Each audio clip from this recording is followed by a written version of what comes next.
Hello friends, यहाँ पे हम 66 बीपीएससी मेंस की स्ट्रैटेजी बनाएंगे। अगर आप 66 का मेंस दे रहे हैं तो आप इस वीडियो को देखिए और आपको लगता है कि कुछ चीज़ें इसमें से आप अडॉप्ट कर सकते हैं तो आप उसको अडॉप्ट कीजिए।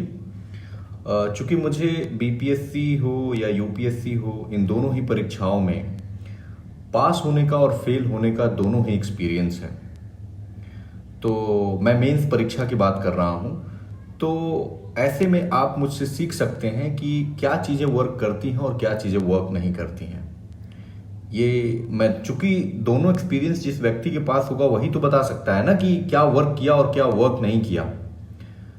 तो मैं इसी बात को आपके सामने शेयर करना चाहूँगा ताकि आप वो गलतियाँ ना करें जो मैंने किया या फिर अन्य एस्पिरेंट्स करते हैं। तो चलिए हम विदाउट वेस्टिंग टाइम यहाँ पे शुरू करते हैं। और GS1 अगर आप देखेंगे ना तो उसमें पहला सेक्शन है इतिहास का, हिस्ट्री। सबसे पहले करें कि वो जो 10-12 टॉपिक हैं जैसे गांधी, नेहरू, टैगोर, चंपारण सत्याग्रह, संथाल विद्रोह, इस तरह के जो 10-12 थीम है, सबसे पहले तो इनका एक मॉडल आंसर तैयार करें। एक बार जब आप मॉडल आंसर या ये कह लें एक कॉम्प्रिहेंसिव नोट्स बनाएं या साइनॉप्सिस बना लें। जब ये साइनॉप्सिस तैयार हो गया तो उसका मल्टीपल रिवीजन करें और उत्तर लिखने का प्रयास करें। इसके अगर आप इतना कर लेंगे ना तो आपको जो 6 में से 3 ही प्रश्न करने होते हैं तो आप आसानी से कर पाएंगे। दूसरा हमारा सेक्शन होगा करंट अफेयर। अब ये तो बहुत हो गया, नेशनल और इंटरनेशनल इंपॉर्टेंस के कम मुद्दे तो है नहीं। तो देखिए आप इसमें एरिया डिमार्केट कीजिए। जैसे UN की अगर कोई रिपोर्ट आई है वो उसका नोट्स बनाइए। बड़े बड़े देशों के साथ जो इंडिया का संबंध है, जैसे चाइना के साथ संबंध है, अमेरिका के साथ है, या WTO जैसे टॉपिक्स हैं, इनका बनाइए। या लॉकडाउन जैसी सिचुएशन है, सेकंड वेव कोरोना का, या इस तरह के टॉपिक्स का बनाइए। सी मैं लिस्ट बना रहा हूं और जब मेरी पूरी लिस्ट कंप्लीट हो जाएगी तो मैं क्या क्या प्रोबेबल क्वेश्चन हो सकते हैं 66 मेंस में, आपको मैं वो सारी लिस्ट प्रोवाइड करा दूंगा इसी चैनल पे यूट्यूब के माध्यम से, ठीक है, एक वीडियो बना करके।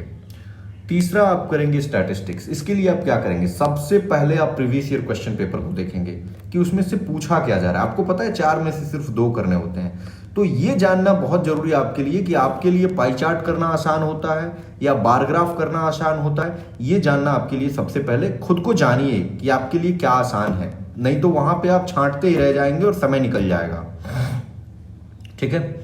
ये काम कर लेंगे। इसके साथ कुछ और भी क्वेश्चंस को प्रैक्टिस करेंगे प्रीवियस ईयर पेपर के अलावा। मार्केट में आपको बहुत सारे अवेलेबल हैं, यूट्यूब पे भी अवेलेबल हैं, मेरे इस चैनल पे तो नहीं है बट आप अन्य चैनल पे देख सकते हैं जिसको लगे कि हाँ यार अच्छा पढ़ाया हुआ है, ठीक है। तो ये GS1 की मैं अभी बात करूंगा कि एक अच्छा उत्तर कैसे लिखते हैं और थोड़ा थोड़ा सब पे हम बात करेंगे, एग्जाम कब होगा, ये सारी चीजों को। यहाँ पे देखिए GS2, इसमें पहला सेक्शन जो है ना वो आपका पॉलिटी का आता है।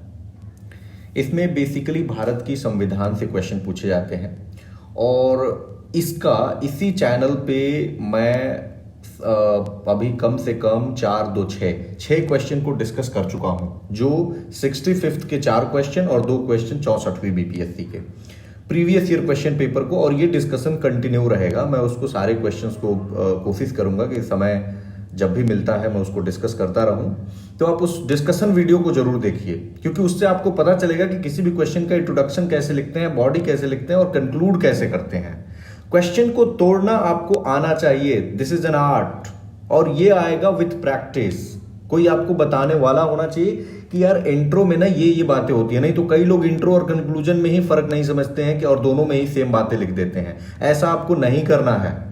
पॉलिटी के इंपॉर्टेंट टॉपिक्स आपको चुनने हैं, जैसे फंडामेंटल राइट्स, DPSP 65वीं बीपीएससी में फंडामेंटल राइट्स से आया है। मैं उम्मीद करता हूं 66वीं में DPSP पे एक क्वेश्चन होगा। फेडरलिज्म पे आपसे क्वेश्चन पूछा जा सकता है। इमरजेंसी प्रोविजन है, ये बहुत बेसिक स्ट्रक्चर डॉक्ट्रिन है, इलेक्शन कमीशन है, ये बहुत इंपॉर्टेंट टॉपिक्स हैं। आप इनका नोट्स बनाएं और पॉलिटिक आप प्लेलिस्ट में जाइए और पॉलिटी करके एक सेक्शन है इसमें, उसमें देखें। मैंने 4 चैप्टर्स को इंक्लूड कर दिया, fundamental rights, fundamental duties, preamble और एक DPSP। इन चारों चैप्टर्स को काफी एक्सटेंसिवली डिस्कस किया और एक सोर्स केवल लक्ष्मीकांत नहीं है, और भी कई सोर्सेज को लेकर के। तो अगर आप एक वीडियो देखें, अगर आपको लगता है कि आपके काम का है तो अन्य देखें, वरना आप छोड़ सकते हैं, राइट। तो ये टॉपिक लिस्टिंग करें, उसके साथ इसके इंपॉर्टेंट नोट्स बनाएं। देखिए अगर कोई भी पॉलिटी का आंसर लिखते हैं, मैं पॉलिटी का ही स्टूडेंट रहा हूं, तो उसमें जरूरी है कि आप ऑथेंटिक सोर्सेस कोट करें। जैसे सरकारिया कमीशन ने गवर्नर पे क्या बोला, ठीक है, या पुंछी कमीशन का गवर्नर पे क्या बोलना था, वेंकटाचलैया कमीशन ने पूरी संविधान की रिव्यू करी थी, उसको लिखें आप। सेकंड एआरसी की रिपोर्ट लिखें। जब तक आप इन चीजों को बनाएंगे नहीं, आपका आंसर एवरेज होगा और आपको वही 140 और 150 मार्क्स मिलते रहेंगे और उतने से आपका सिलेक्शन नहीं होगा। ठीक है। दूसरा है कि ज्योग्राफी और इकोनॉमी, इस सेक्शन में ना कोर ज्योग्राफी नहीं आती है और ना ही कोर इकोनॉमी को पूछा जाता है, ये प्रैक्टिकल एस्पेक्ट पूछा जाता है। अच्छा एक चीज मैं ऐड कर दूं कि बीपीएससी ना प्रैक्टिकल थीम पे बहुत ज्यादा फोकस करता है।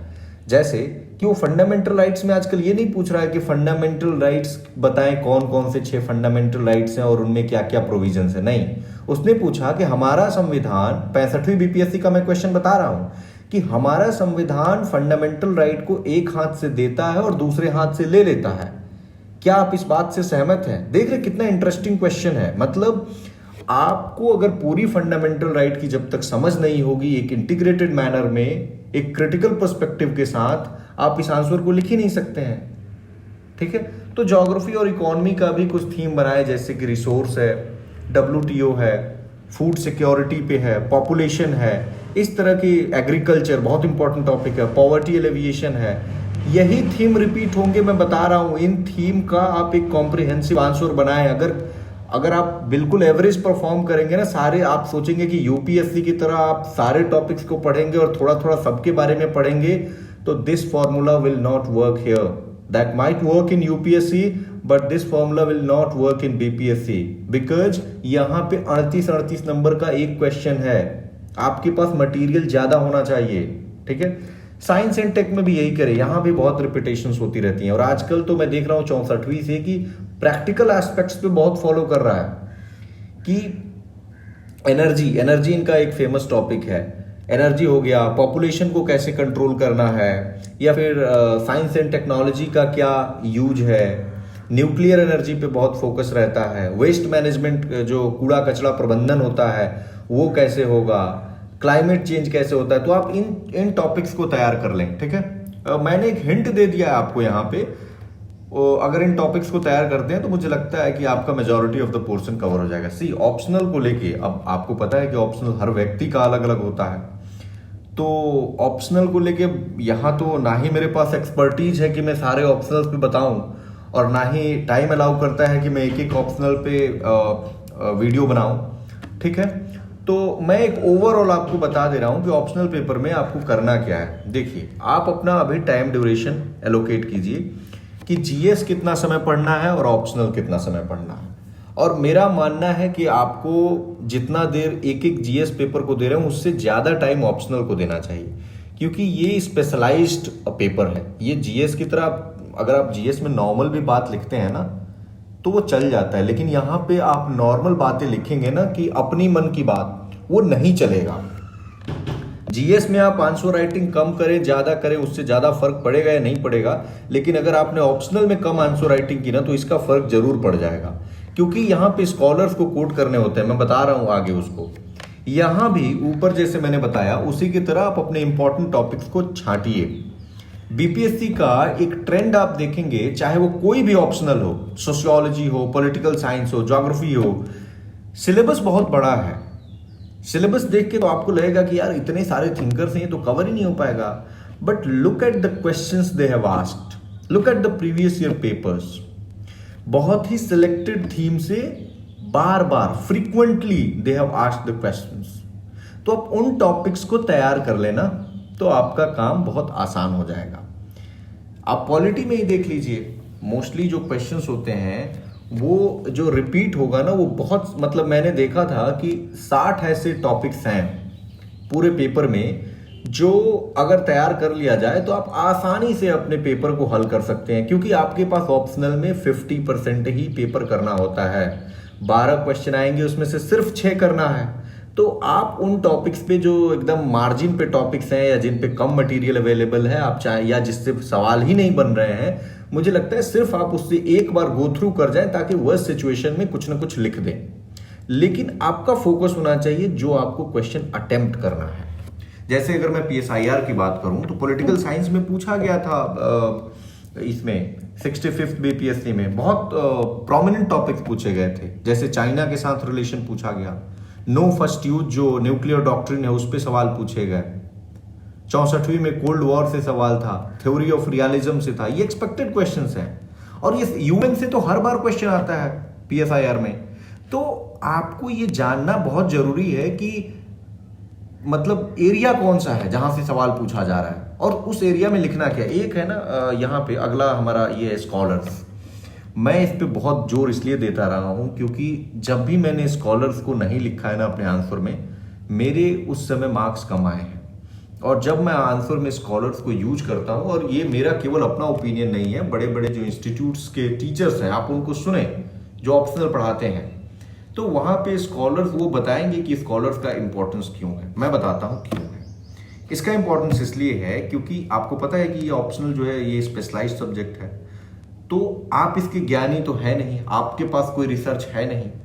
तो अगर किसी व्यक्ति ने रिसर्च किया है तो आप उसकी बातों को लिखेंगे। जैसे कि अगर आप पार्टी सिस्टम पे कोई आंसर लिख रहे हैं तो उसमें योगेंद्र यादव जी हैं, तो उनका अपना रिसर्च है कि first democratic upsurge and second democratic upsurge. Rajni Kothari ने कांग्रेस सिस्टम को दिया है, कांग्रेस सिस्टम इस टर्म को, तो उनका अपना रिसर्च था ना, उन्होंने बुक लिखा caste and politics in India, एक और बुक है पॉलिटिक्स इन इंडिया।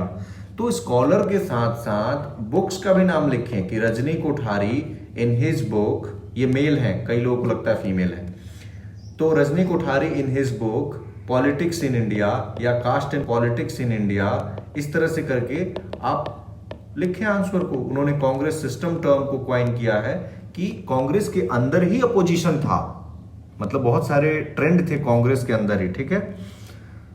तो ये कुछ बातें हुई। ऑप्शनल पे एक मैं वीडियो बनाऊंगा कि ऑप्शनल पे कैसे उत्तर को लिखा जाता है। यहाँ एक ब्रीफ आउटलाइन मैंने दे दिया। सी यहाँ पे बात करते हैं एग्जाम डेट की। आपको पता है एग्जाम डेट टल गया है और अभी बीपीएससी आयोग 25% लोगों के साथ जो स्टाफ है उनके साथ खुलने भी लगा है। तो बहुत जल्द, बहुत ही जल्द, और केसेस भी काफ़ी कम हो गए हैं। आज 1100 केस आए हैं ये पूरे बिहार में। तो मुझे लगता है बहुत ही जल्द आपका डेट आएगा और मेरे पास ऐसी कोई इन्फॉर्मेशन नहीं है कि किस होगा, लेकिन एक अनुमान है कि सितंबर के अराउंड आपका, अगस्त या सितंबर में आपका मेंस होना चाहिए। तो आप एकदम तैयार रहें इस चीज़ को लेकर के। अगला है कि टेस्ट सीरीज। देखिए, आप टेस्ट सीरीज लिख रहे हैं, अच्छा है। टेस्ट सीरीज नहीं लिख रहे हैं तो भी अच्छा है। कारण ये है कि बीपीएससी में मैंने देखा कि कोई भी ऐसा टेस्ट सीरीज नहीं है जिस पे कॉम्प्रिहेंसिव फीडबैक प्रोवाइड कराया जाता हो। ये मैं नहीं कह रहा हूं, बल्कि ऐसा कई लोग हैं जो ज्वाइन किए हैं। क्वेश्चंस मैंने देखा, क्वेश्चंस जो भी इंस्टीट्यूट्स हैं ना, उनके क्वेश्चंस अच्छे होते हैं, आप उनके क्वेश्चंस को जरूर देखिए। लेकिन जो लोग उस कॉपी को इवैल्यूएट कर रहे हैं ना, उनका वो स्टैंडर्ड नहीं है कि आपकी कॉपीज को इवैल्यूएट करें। आप उनसे पता लगाइए ना कि वो कौन से लोग हैं, उन्होंने क्या करा है अपने लाइफ में। क्योंकि अगर पैसे कमाने के लिए अगर सिर्फ व्यक्ति कर रहा है तो फिर तो आपको भी डार्क में रख रहा है। तो आपको पता, तो इसमें मेरे अनुसार ना आपको क्या करना चाहिए कि आप 2-4 लोग एक ग्रुप बनाइए, डेडिकेटेड लोग होने चाहिए जो लोग मेंस दे रहे हैं, और आपस में अपनी कॉपीज को जरूर इवैल्यूएट कीजिए और आपस में एक मॉडल आंसर बनाने का डिस्कस कीजिए। कि जैसे मान लीजिए कि प्रियम्बल पे ही क्वेश्चन आ गया, तो आप डिस्कस कीजिए कि तुम्हारा बताओ, तुम बताओ कि तुम्हारा इंट्रो क्या होगा, मेरा इंट्रो ऐसा होगा, इस तरह से करके, और सबका कंक्लूजन देखिए और फिर एक कंसेंसस बिल्ड कीजिए कि यार ये वाला कंक्लूजन सबसे अच्छा हो रहा है। तो वो कोचिंग से बेहतर होगा कि आपस में आप लोग डिस्कस करें, कोचिंग के मटेरियल का यूज करें, क्वेश्चंस यूज करें, ये आप काम कर सकते हैं। उसके बाद वही होता है सेल्फ इवैल्यूएशन, कि आप इवैल्यूएट करते रहें कि कमी कहाँ है। और इसका सबसे अच्छा तरीका है ना कि आंख बंद कीजिए, टॉपिक को ध्यान, क्वेश्चन को लीजिए और रिकॉल करने की कोशिश कीजिए कि आपको कितनी चीजें याद आ रही हैं। वो काम जब हो जाए तो दूसरा स्टेप, आप कलम उठाइए और लिखना शुरू कीजिए कि आप कितना लिख पा रहे हैं। अगर इतना कर पा रहे हैं ना, अगर आप रिकॉल भी कर पा रहे हैं, लिख भी ले रहे हैं, मुझे लगता है your work is done, nobody can stop you.